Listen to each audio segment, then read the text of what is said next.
화가들이 작품 속에 자신의 얼굴을 슬쩍 끼워 넣는 인클루전 초상화 기억하시죠? 지난 편에서는 화가들이 당당하게 자기 얼굴을 그려 넣은 이야기를 했다면 오늘은요, 좀 더 은밀하게 때로는 충격적으로 자기 흔적을 숨겨둔 이야기를 해드릴게요. 진짜 암호처럼 숨겨놓은 비밀 코드 지금 바로 공개합니다. 첫 번째는 르네상스 북부 미술의 아버지 얀 반 에이크의 기발한 인증샷입니다. 이 그림 아르놀피니 부부의 초상은 미술사에서 엄청나게 중요한 작품이에요. 유화기법을 처음 제대로 사용한 작품 중 하나거든요. 그래서 디테일이 정말 기가 막힙니다. 샹들리에 촛불 하나하나, 개의 털 한 올 한 올까지 완벽하게 표현했죠. 그런데 반 에이크는 여기서 멈추지 않았어요. 이 그림을 자세히 보면 부부 뒤편에 둥근 거울이 걸려 있습니다. 이 작은 볼록 거울을 확대해보면 방 안의 모든 것이 뒤집혀 비치는 게 보이죠.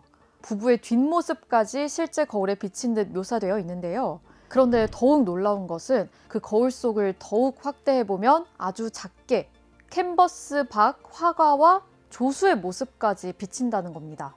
붉은 터번을 쓴 사람이 바로 화가 얀 반 에이크 자신으로 추정되고 그 옆에는 조수의 모습까지 담겨 있죠. 미술사학자들은 이게 결혼식 현장을 그린 그림이고 반 에이크는 자신을 증인으로 그려 넣은 것이라고 해석합니다. 실제로 당시 법적 계약에는 증인의 서명이 필요했거든요.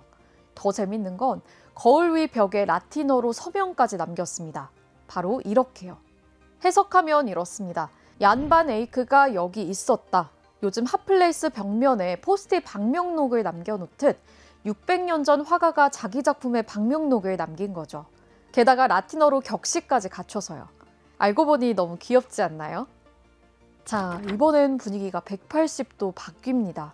1541년 미켈란젤로가 바티칸 시스티나 성당 제단벽에 그린 최후의 심판. 엄청난 스케일의 프레스코화죠.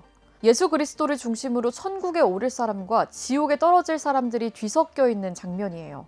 화면 중앙 예수의 발치를 보면 성 바르톨로메오라는 성인이 있어요. 이분은 산채로 살가죽이 벗겨지는 끔찍한 고문을 받고 순교한 성인입니다. 그래서 한 손에는 칼을, 다른 손에는 벗겨진 자기 가죽을 들고 있죠. 그런데 이 축 늘어진 가죽의 얼굴을 자세히 보면 놀랍게도 미켈란젤로 본인의 얼굴입니다. 자기 얼굴을 벗겨진 껍질로 그린 겁니다. 충격적이죠. 왜 천재 예술가가 자신을 이렇게 흉측하고 고통스러운 모습으로 그렸을까요? 당시 미켈란젤로는 거의 70세였어요. 교황청의 끊임없는 압박 속에서 이 거대한 프레스코화를 5년 넘게 그렸습니다. 몸도 마음도 완전히 지쳐있을 때였죠. 그래서 자신을 영혼이 빠져나간 허물, 바로 껍데기로 표현한 겁니다. 마치 나는 이미 다 써버린 사람이야 라고 말하는 것처럼 말이죠. 천재 예술가의 지독한 자기 비하이자 동시에 자기 고통을 예술로 승화시킨 비밀 메시지인 것입니다. 미켈란젤로의 화려함 뒤에 숨겨진 고통이 느껴져서 조금은 숙연해지는 흔적입니다. 마지막 작품도 완전히 새로운 재미를 줍니다. 일종의 착시 그림으로 말장난을 남긴 한스 홀바인의 대사들이라는 그림인데요. 두 명의 부유한 외교관이 온갖 과학기구와 악기들 사이에 서 있는 그림입니다. 그런데 두 사람 발치를 보면 뭔가 이상하게 길쭉하고 늘어진 형체가 있어요. 그림이 잘못 그려진 것인지 아니면 사진이 잘못 찍힌 것인지 도저히 정체를 알 수가 없습니다. 정면에서 보면 이게 뭐야? 누가 실수로 붓을 흘렸나? 싶을 정도인데요. 하지만 그림의 오른쪽 옆구리로 가서 비스듬한 각도로 바라보면 그 형체가 갑자기 선명한 해골로 변합니다. 이것은 아나모포시스라는 착시 기법인데요. 의도적으로 형태를 왜곡해서 특정 각도에서만 제대로 보이게 만드는 방법이죠. 그런데 홀바인은 왜 해골을 숨겨 넣었을까요? 단순한 인생의 덧없음을 상징하는 죽음, 멸망의 메시지일까요?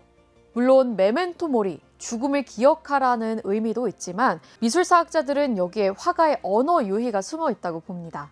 화가의 성 홀바인은 독일어로 속이 빈 뼈라는 뜻이 되는데요. 그는 그 말 그대로 자신의 이름을 그림의 낙서로 남긴 겁니다.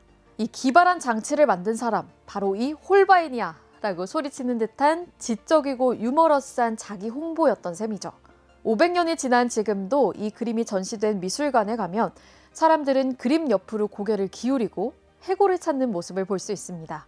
세월이 흘러도 그림을 보는 사람들을 움직이게 만드는 화가의 기발한 장난을 남긴 것입니다. 이렇게 두 편에 걸쳐 화가들이 작품 속에 숨겨둔 자신만의 흔적들을 찾아봤습니다. 누군가는 당당하게 나 여기 있어 라고 외치고, 누군가는 나는 너무 힘들다며 고통을 호소하고, 또 누군가는 맞춰봐 라며 퀴즈를 내기도 하죠. 예술가들도 결국 우리와 똑같은 사람이라는 게 느껴지지 않으신가요? 이제 미술관에 가시면 그림 전체만 보지 마시고 구석구석을 한번 살펴보는 건 어떨까요? 어쩌면 수백 년 전 화가가 당신에게만 보내는 비밀 메시지를 발견하게 될지도 모릅니다. 그럼 오늘 이야기가 재밌으셨다면 구독과 좋아요 부탁드리고요. 지금까지 똑똑할 교양 예진이었습니다.